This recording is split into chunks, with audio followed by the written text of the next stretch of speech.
has been a really sad year for TUG. We have lost a number of individuals who were important to the development and adoption of tech.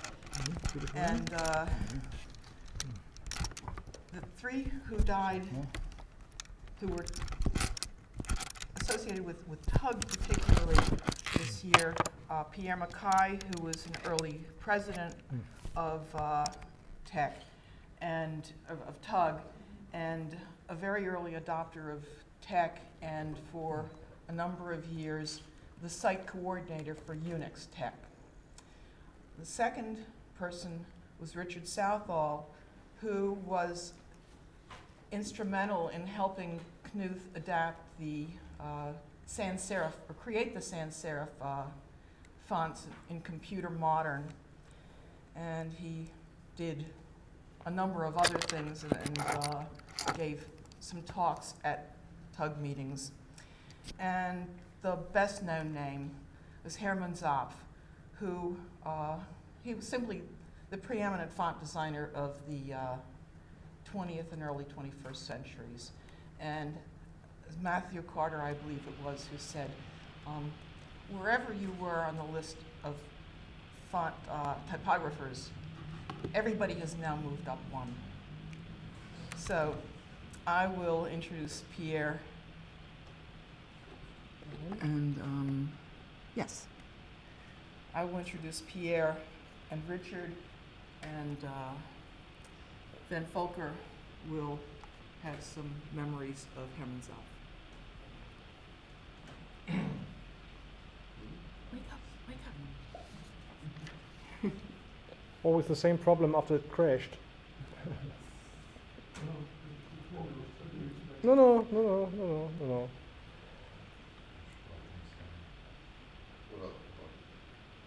Just a plain Probably little the PDF right file, huh? Yeah, it will come.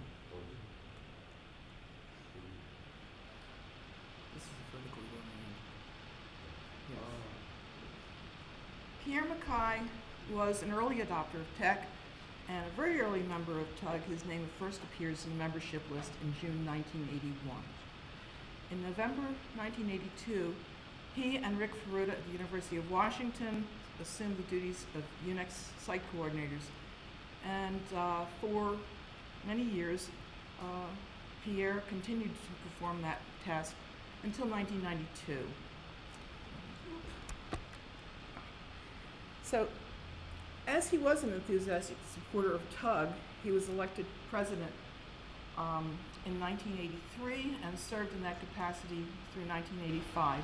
He remained on the board until 1991, and he was always a source of good advice and good cheer.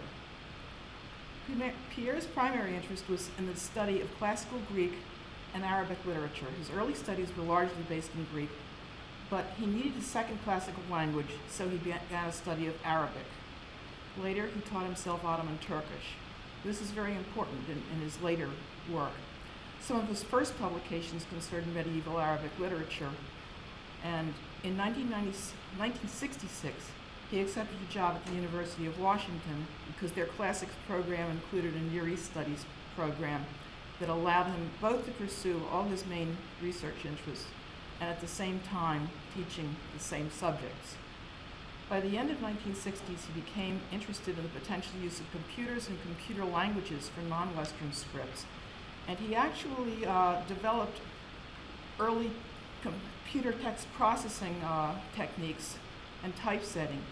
He worked with a colleague in Ottoman studies who was an amateur Arabic script calligrapher and developed the first digital typesetting font in Arabic. This is long before tech, but he was already quite adept at using computers in the processing of Arabic languages.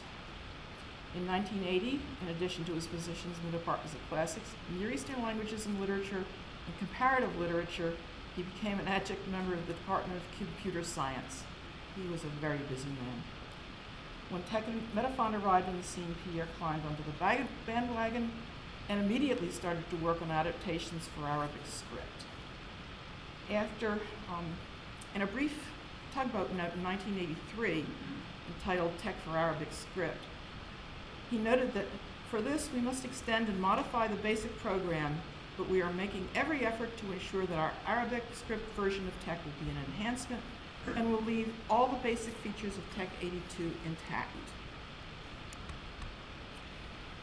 Pierre made good on his attention. In 1987, he and Von Knuth together wrote an article for Tugboat announcing mixing right-to-left text with left-to-right text. Here's a page, not quite random page, from the article. Since they lack actual right-to-left fonts, they simulated the effect using mirrored Latin computer modern with examples inspired by Through the Looking Glass. I don't know if you can read that, but you can see that Alice is referred to in a couple of places. I suggest that if you would like to read this article, all of the Tugboat articles are on the web, and this was in Volume 8, Issue 1, or there is an index by author, and you can look and see among Pierre's many contributions this one. In 1987, the annual Tug Conference was held in Seattle at the University of Washington, and Pierre was the local host. The topic that year was TeX for the Humanities, a subject that was dear to him. With Pierre's urging, the university obtained various TeX-capable output devices, including an alpha-type CRS. That was the same machine that was used to produce the final camera copy of the TeX book and all of the computers and typesetting series. Since one of these machines was also in use at the AMS, Pierre was really wonderful in helping us out when our machine refused to behave.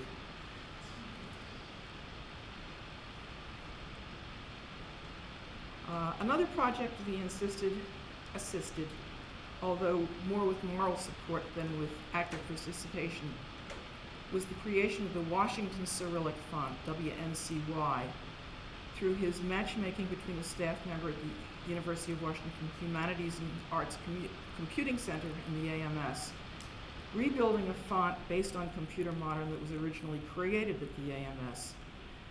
So the announcement of the original was in Tugboat 6, Volume 6, Issue 3. After his retirement from the University of Washington in 1990, Pierre separated himself from the formal TeX community in order to devote his energies to the scholarship he felt still needed doing. He could still be detected from time to time on TeX hacks, sharing his copious knowledge with others who needed help. His research interest was in restoring the Ottoman TeX literature in the Arabic script to the Turkish, who had lost access to it basically when the Roman script was instituted as by fiat. And then on June 14th this year, while working on the New York Times crossword puzzle, Pierre passed away so quietly that the pencil remained in his hand. I have always treasured Pierre's friendship, and I miss him very much. And I would like to thank Diana Wright, who spent the last 2 years with him, for her help in providing information. Second person who was lost to us was Richard Southall. Now, Richard was a specialist in the field of digital typography, and before digital typography existed in other areas of non-metal typography. He was one of the specialists who worked with Don Knuth on the design and implementation of Metafont, the computer modern fonts. In particular, Richard was instrumental in controlling the shaping of the sans serif alphabets. He was initiated into type making when he took over from Matthew Carter the job of liaison on typographical questions between the British scanner and phototypesetter manufacturer Crossfield Electronics and the French type foundry Debreny and Peignot. This involved developing specifications for photo matrices and the camera used in their manufacture. He was never satisfied with simply applying new technologies empirical to the job at hand. His aim was always to understand theoretical foundations which underpin the techniques and the purpose of type making. Before came to Stanford, in addition to working in the manufacture of type, Richard also taught type design for a decade in the Department of Typography and Graphic Communication at the University of Reading. During his time at Stanford, Richard attended several TUG meetings, and in 1984 with Leslie Lamport, he taught a two-day course on first principles of typographic design for document production. His stated goal, since 2 days was far too short to teach those attending how to catch fish for themselves, was to try and present a useful way of thinking about the problems of document design and to illustrate this with examples of how typographic designers in earlier times had tackled those problems. He drew on a number of sources and identified a number of important principles. Two important ones are simplicity and clarity. When I was going to work on this talk for Tugboat, I suggested to Richard that the paper emerging from his talk be set in a manner that demonstrated the principles that he had laid out. He agreed with the idea, and this is the result. This is very different from everything else you've seen in Tugboat. And it's very different from most of what you see in documents prepared with tech. It's quite stark and devoid of ornament. Only the differences in the use of space distinguish transitions and structure. Ideally, that's all that should be necessary. Whether or not I would enjoy reading a racy novel presented in this manner is beside the point. The goal here is communication, not necessarily enjoyment, and distraction should be at a minimum. In the realm of type, Richard was probably the first practicing type designer to become adept in the use of metafont. This is very unusual indeed. Most designers didn't want to have anything to do with it. After leaving the tech world, he continued to use the tool in designing typefaces for particular applications. In particular, he and the French type designer Ladislas Mandel, with whom he had worked when Mandel was type director at Deberny and Peignot, joined forces to produce a family of new designs for the North American telephone directory publisher, US West Direct. Mandel was the type designer, and Richard designed the process by which the fonts would be made. The result, the Colorado directory system, was based on metafont to produce the metrics as well as the shapes. Although Richard always claimed that he was not a computer scientist, his understanding of how computers could be used in type design was deep and effective. He concluded that the power and flexibility that a fully parameterized formatter affords to the typographer is well worth the effort involved in building it. This conjunction of skills that Richard was blessed with, a deep knowledge of typography, understanding what a computer is capable of and how to use it to produce the result he wanted, and a mind open to new ways of looking at these assets, resulted in a most unusual and talented teacher. His legacy is preserved in his book, Printers Type in the 20th Century, a book that is still recommended to budding typographers as a core resource. And here I would like to thank Jacques André for information and for an article that will appear in Tugboat. Volker.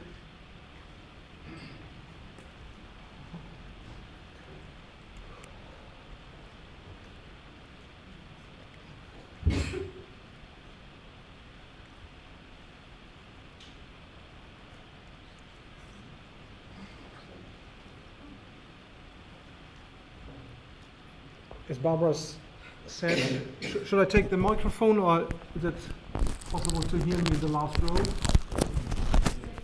With or without? Okay. Hermann had been, I think, known to everybody.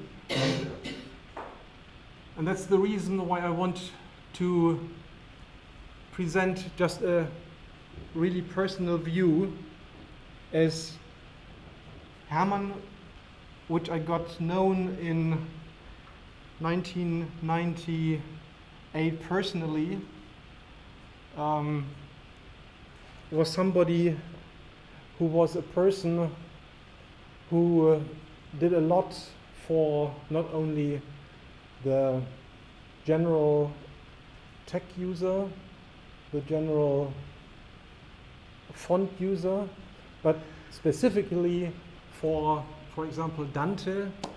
I had brought several books with me from Hermann. The time is too short. I'm thinking about bringing them tomorrow again so that you could have a look in some of these books, because they are really nice and worth looking into them. That was Hermann on his 95th birthday. And I'm just covering my personal view and Darmstadt, because that's where I'm living since '71. He came here to rebuild. We talked about that on Sunday during the tour through Darmstadt, the printing house of Grand Duke Ernst Ludwig. It never got up, but nevertheless he came here and stayed here because his wife liked Darmstadt very much, and so they stayed even when Hermann was traveling mostly to the US. He began teaching 1972 at the university here just next door, and I saw his name that on publication because I was interested in printing, but I never realized what kind of guy he was. In 1999 he became an honorary member of Dante. Hermann designed many alphabets, as he called them. There's no exact number to be found. If you look in the web, you find any number. But in principle, 50 alphabets with more than 200 designs or typefaces can be found. I tried to count them, but it's really hard. He never used a computer for his designs. Every stroke was done by hand. With the exception, he got from Steve Jobs one of the first Macs. He was called by the personal assistant to Steve Jobs that he was on the list of 10 people from A to Z. The first one was Woody Allen. and Hermann was the last one, and he got one. But Hermann once told us, when I say us, it's mostly Hans and me, we visited him quite often, that at that time there was no service hotline, and he paid quite a lot of money to call Cupertino directly. He improved up to his death his alphabets again and again, freeing them of all the earlier technical limitations. And that's something he didn't like so much. He's surely the most copied font designer in the world. All his fonts have been robbed and copied and name changed and sold again.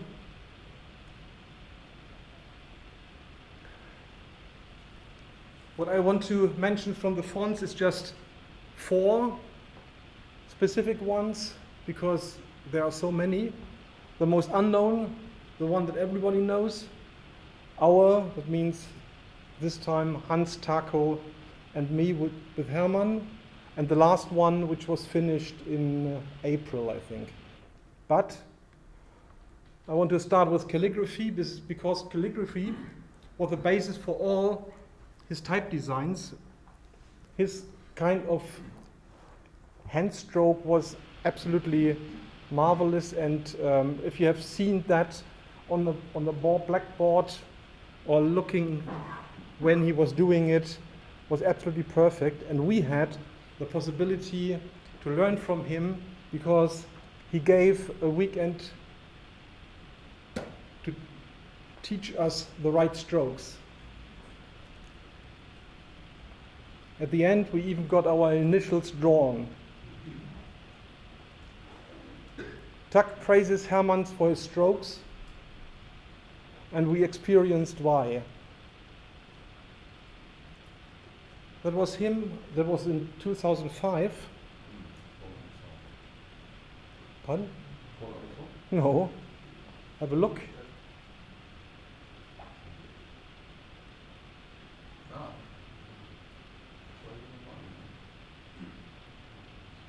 And you see two people who look a little bit older today. Klaus.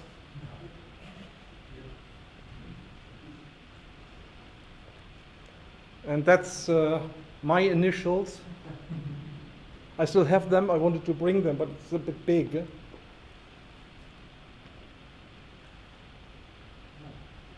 Hans and I brought the master to his limits. Some might remember Hermann at the Eurotech 2005. The red dot says that I have to tell an anecdote. When he arrived in Pont-à-Mousson, I brought him his suitcases to his room, and I put them down and got the key and opened the door, and he said to me, "Oh, that shouldn't have been necessary." I said, "What?" "That you do the number of the room in Optima."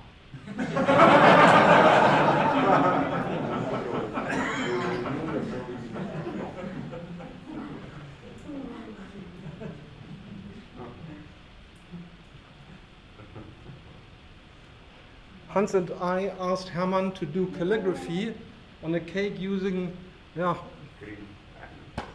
cream pen. It was more like it should be soft so that he could squeeze and do, but somehow it stuck, and he had to lick it to get it more fluent. And here you see what he was doing, but nevertheless he did. That's Gutenberg for the birthday cakes for the 25th birthday of Dante and Gutenberg. Dante, you can't see it, but one can.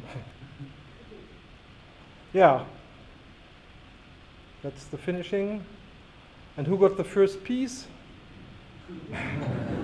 And he was the only one who wasn't serviced by the waiters. Don did it himself. Now back to the fonts. And you can now think about the most unknown and the one everybody knows. The most unknown, for me at least, was the Sequoia syllabary. It took a long development, 1973 to 84, and when it was finished, because it was for LED design, for LED typesetting, it has to be redone or it was digitized and published in 1987, if you don't know how it might look like. This was the font I never came across in my times of tech, only when I read his book. The one that everybody knows is, of course, Zapf. That made his name known worldwide, but he was not happy with the Rush project because he was asked by ITC to deliver something, and because he said at that time it was really hard, he had to send the drawings in, and he couldn't do any changes or modifications because of no really existing fax connection and so on. So it was done the way he had done his first drawings, and was digitized, and then after 25 years he finally got the possibility to do it better with the Zapf Essentials in 2001. That's interesting. They wanted to throw out the @ sign, and Hermann insisted that it should be in. He liked the German name, Klammeraffe. So this is the essential one.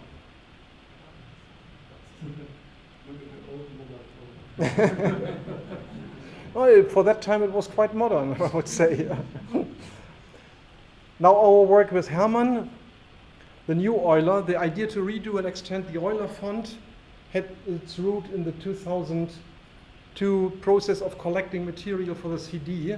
It came out as Gudrun and Hermann's Zapf collection, in 2003, and I was asked by Hermann that I should provide the AMS Euler fonts, which are on every Techt Live or Citan copy, and I brought them to him, and he was absolutely displeased with the actual collection because there were a number of glyphs which he hadn't been done, and he was a bit pissed that they were added without his knowledge.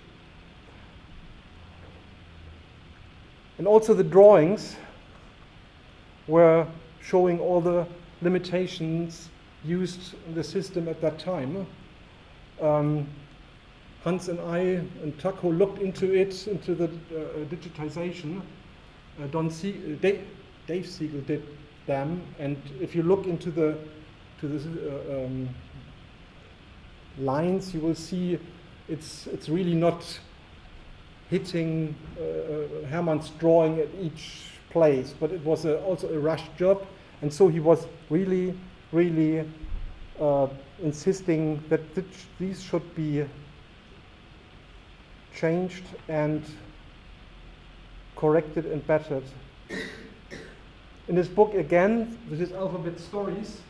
This is something really unbelievable. This book, every Dante member got 2,200 copies were given by him to Dante. And during, Hermann attended quite often Stammtisch or Christmas party, and when it was known that he would show up, people from close and very distant came to see. Hans was there, even Hanti Tan was invited, but he couldn't because it was at that time in Germany, but he couldn't do it. Quite a number of people. Harald, for example, you have been there? Oh, okay. Hermann's objectives were to get away from the 21-unit system of the Euler design and reshaping in his mind was new width structure of letters, longer descenders, thinner hairlines, and enlarged fonts with more mathematical symbols and extra characters. And that was funny again. Nevertheless, Hermann insisted on making only a few small changes because he saw a problem in limited computer resources, calculating all this stuff. And it took us a while to persuade him that computer power was absolutely not the problem. This is the amazing thing with a small writing, and we had several meetings with Hermann at his home, and one time Taco had done some changes and Hermann took the proofs Hans had made, and he looked into them and said, here's something that doesn't look okay. But what is it? Artifact or what is it? And Hans Taco and I looked into the, no idea, where? I said, I'll show you. And he got his magnifying glasses and showed us, but he was not wearing glasses. He was looking at tiny spot, I don't know, Hans, how big were they? The character itself, 10, 12 points, and there was some kind of inking in one of the crosses, yeah, and we couldn't see it. Yep. Yeah, now the last one, Zapfino Arabic. I don't know whether someone knows about that.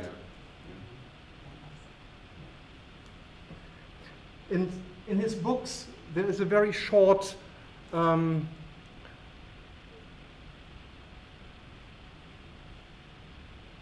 section on one of his life-saving things, and he told us more specific and more detail why Arabic was playing such an important part in his life, because during his hospitalization, it was in 1945, as a prisoner of war of the French, he learned to write Arabic and memorize aphorisms learning it from wounded, I think it was also a Tunisian guy who was in the next bed to him. And this saved his life after being released because he fell into the hands of French scouting party consisting of a Tunisian and a Moroccan. And they took his discharge papers without reading them and setting about to shoot him. The aphorism, one good man should not kill another good man, spoken by him in Arabic, saved his life. This font project was an idea of Nadine Shahichin, and it was finished in spring 2015. So, is there a loudspeaker somewhere here, which I can use?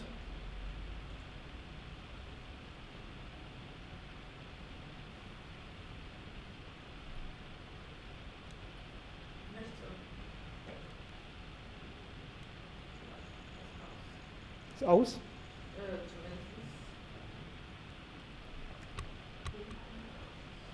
Ja.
What can I say? It was an honor and a pleasure to know him, to work with him, meet him, and being together with him, because he was such a, how to say, a guy who was open to everything, gave good suggestions, and you never had the feeling with him that he was the number one typographer. It was just a normal person. And I think I miss him, I will miss him very much. Thank you.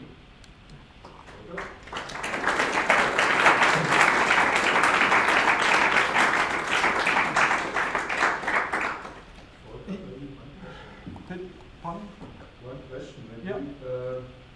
Regarding the extension of the Euler form. Yeah.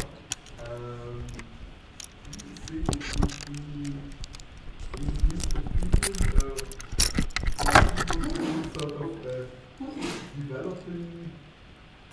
would be sort of developing the Euler font in terms of completing extra symbols like the other Unicode mass symbols, or do you think he would say nobody else should touch it and leave it as an incomplete font as it is?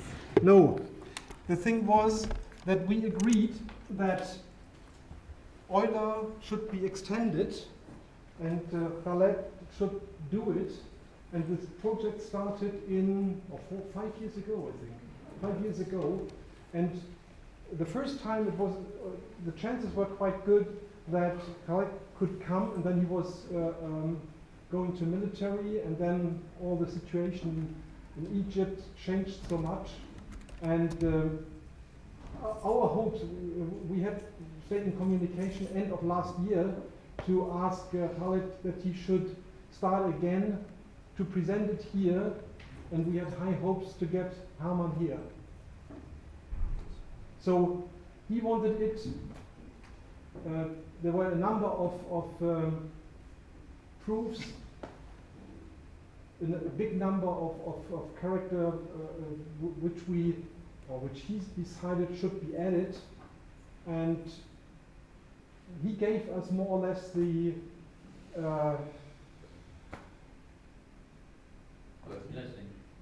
blessing to do this font, extend it so that it will or should show what he really wanted to express at that time. So hopefully it will come, but it's sorry that it's too late. But Hermann himself could really tell what is right. I mean, in terms of math symbols, it's probably easy, but in terms of letter shapes, I know that Taco mentioned that he could never really predict how Hermann would think this is good or not so good. Yeah, we had several times when changes were made back and forth, changing strokes and angle, because when he saw how it was coming out, he decided, okay, it should be a little bit different. Yeah, but that's something I think that's natural for his kind of work. Also, we don't need all the alphabets, for instance, because Euler is a very good combination with Palladino, so you can have some kind of hybrid. Okay. Hermann was not the last, not the first. Last year, or just a year ago, I think, we lost our Dante president from, you will tell the dates, and Joachim is going to tell a bit about Thomas Koch. The big guy up there. Oops. The big guy up there. That's Thomas Koch, for those of you who don't know him. Thomas was president of Thunder for 4 years. And this Friday, the 24th of July, will be the first year that he's dead. The first anniversary of his death. I met Thomas in 1989 in Karlsruhe, which actually I think was the first TAG conference that we ever had in Germany. Thunder, we founded Thunder just a year before. I think it was even in this year that we founded Thunder. We saw each other over the years in various places, in various times. And the one thing that immediately got clear was Thomas is the one guy who's interested in everything. He had a unique background. He was studying in both in liberal arts. He had a master's degree in theology, and he was studying computer science, ending up with a master's degree in computer science. And having an almost priest and a computer scientist in front of you, and they were daring discussions. You could start with him about the latest tech stuff, then you skip over to some critical digital discussions, how you do this. Then he tells you about how it's done in medieval times. He can tell you about the libraries where the original medieval books were in, because he visited them during his theology studies and has been able to work with that, with the original books. Then you meander through the working of medieval libraries, and you spring to Baroque music. Was very heavily interested because his sister-in-law was a professional Baroque musician. And then you come to contemporary modern music, going over to jazz music. You would have liked him about it. It's something, everything, you could throw every topic at his head and he was interested. And this openness also was very well achieved in the German tech community. Within a very short time frame for his age, I think it was in 1994 or 1995, I couldn't recover it, he started to be the site coordinator of OS2. And for those of you who are too young to remember, these were the times when we didn't know how to install something. The site coordinators at this time were there to help you install the tag on the system or to get it from somewhere. Internet was just in the beginning in 1994. We had it at universities, but almost no private persons had it there. So he was also active in spreading the internet in Germany around. and then engaged for quite some time as a site coordinator. In 1997, we had some kind of opinion differences, I would say. Others would call it squirrels. I was square in the middle of it, so I'm not innocent. I'm quite biased in it. Where active members were unsatisfied with the way the Dante community, the German tech community, was developing. This resulted in quite some quarreling fractions and ended up in Thomas being elected to being president in 1998, which he continued to have this position for the next 4 years. And it was his unique ability to calm the persons, to soothe the waves, to make people who were angry at each other before working together again. He scaled back animosities. He put controversies back from personal, back to focus on the topic at hand. This was also one of his unique abilities. He wasn't the guy to push the conflict in front and further. He was the guy to get the people work together. And so he focused to deliver good services to the tech community at all. It was his presidency that Dante will get more involved into creation of Tech Life, into creation of Zeeba CDs, which we started before, but there it was even more intensified, and he belonged to the group of persons who put the focus on the services that we have to give to our end users. Owing to his professional career, he had to abandon his post in 2002.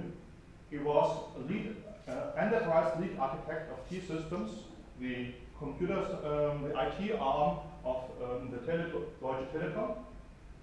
And then he followed the German Dante thing from the sidelines. I'm happy that he, who was by then my best friend, found the time to be my best man at Christine and my wedding in 2007. And just as I said, 1 year ago, it was the time, so he arrived at his home and told his partner Dorothea, "Oh, I'm quite a bit tired.